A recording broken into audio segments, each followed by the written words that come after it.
Nous avons donc ici, au cours de ce Préventic à Strasbourg, de nouveau accentué le travail sur ce qu'on va appeler les coopérations transfrontalières.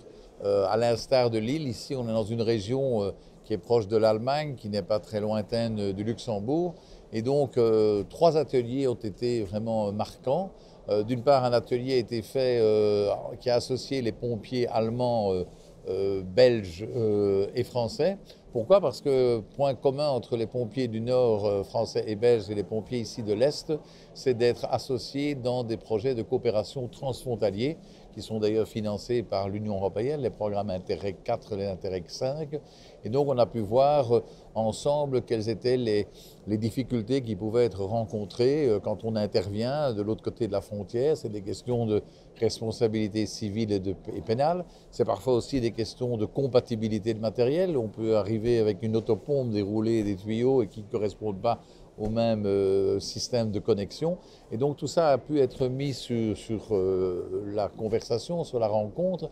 Et je dois dire, ce fut d'autant plus intéressant que nos amis allemands nous ont permis de visiter, de faire une très courte croisière sur le Rhin pour mesurer avec un exercice à l'appui leur capacité d'intervention en cas de feu sur bateau. Et donc c'était vraiment à ce niveau-là intéressant. Ça a permis aussi de voir l'intérêt des élus locaux qui évidemment ont comme souci toujours de protéger leur population, de mesurer combien aujourd'hui on travaille dans des bassins de risque et que une pollution sur le Rhin ne va pas s'arrêter une frontière administrative.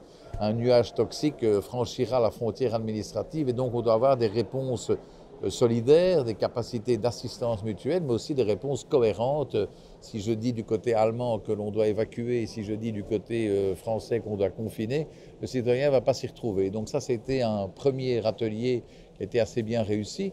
Alors on a eu un atelier qui concernait une autre coopération extrêmement importante, sur laquelle aussi les élus locaux sont très sensibles, c'est évidemment la coopération policière transfrontalière, où là nous avons eu un très large débat qui a permis d'avoir d'une part le centre commun de coopération policière et douanière de Kehl, où les Allemands et Français travaillent ensemble, mais également celui de Luxembourg, où là nous avons eu le regard des Belges, des Français, mais également des Allemands et des Hollandais, puisque là c'est quatre forces de police qui travaillent ensemble, sachant combien aujourd'hui, évidemment, les CCPD sont fort sollicités, puisque leur mission numéro 1, c'est de transférer, recueillir et analyser un maximum d'informations transfrontalières.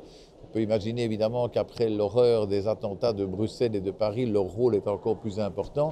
Ils ont donc montré la nécessité d'avoir des informations qui circulent très très vite, d'être attentifs au flux de population qui peuvent passer, à la capacité d'agir ensemble et de porter même une assistance mutuelle, puisque on a pu avoir des exemples, comme ici à Strasbourg, où pendant les fêtes de fin d'année, des renforts de police allemands viennent ici sur la ville de Strasbourg pour aider l'ordre public, à l'instar de ce que nous avons eu en Belgique, à Mons, où des forces de police françaises sont venues encadrer les fêtes du Doudou à Mons, qui associe plusieurs dizaines de milliers de personnes et où chaque année maintenant plus d'une cinquantaine de gendarmes français viennent en renfort. Là aussi, les élus locaux ont insisté sur la problématique évidemment du bassin de criminalité, de se dire c'est très important bien sûr de tenter d'enrayer le trafic des métaux, le trafic de drogue, le trafic des armes, mais il y a aussi des phénomènes purement locaux qui doivent être mieux pris en compte,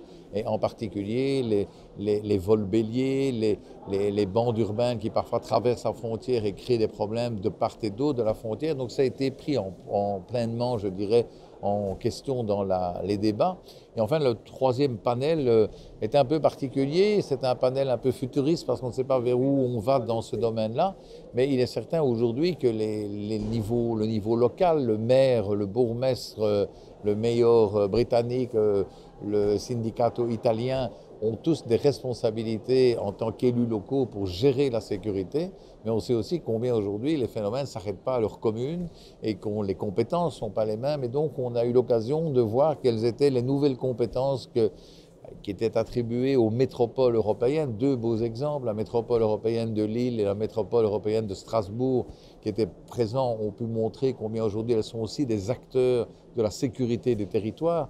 le rapport sur la délinquance juvénile qui a été fait par la métropole de Strasbourg, le travail que la métropole de Lille fait avec notamment les villes belges voisines, était un élément clé. Nous avons eu aussi la présence des représentants du gouvernement bruxellois qui ont rappelé effectivement là aussi combien aujourd'hui les régions en Belgique sont de plus en plus impliquées dans les plans de sécurité, que ce soit en termes de prévention ou en termes de gestion de crise. C'était donc incontestablement de belles avancées et qui montrent en tous les cas que les différentes éditions de Preventica nous permettent à chaque moment non seulement de réactualiser les données, mais surtout de donner des pistes nouvelles pour le travail régalien, le travail des policiers, des pompiers, des élus locaux, parce que les élus évidemment ont cette responsabilité, mais aussi intérêt de Preventica, c'est peut-être aussi ce partage avec le secteur privé, parce qu'aujourd'hui on est tous conscients que la puissance publique ne suffira pas elle-même, on a du gardiennage privé, donc il faut régler, il faut donner des normes d'intervention, des normes de formation. Et donc ça a été aussi ce carrefour intéressant. Donc je crois qu'on peut parler à ce stade d'un bilan assez positif.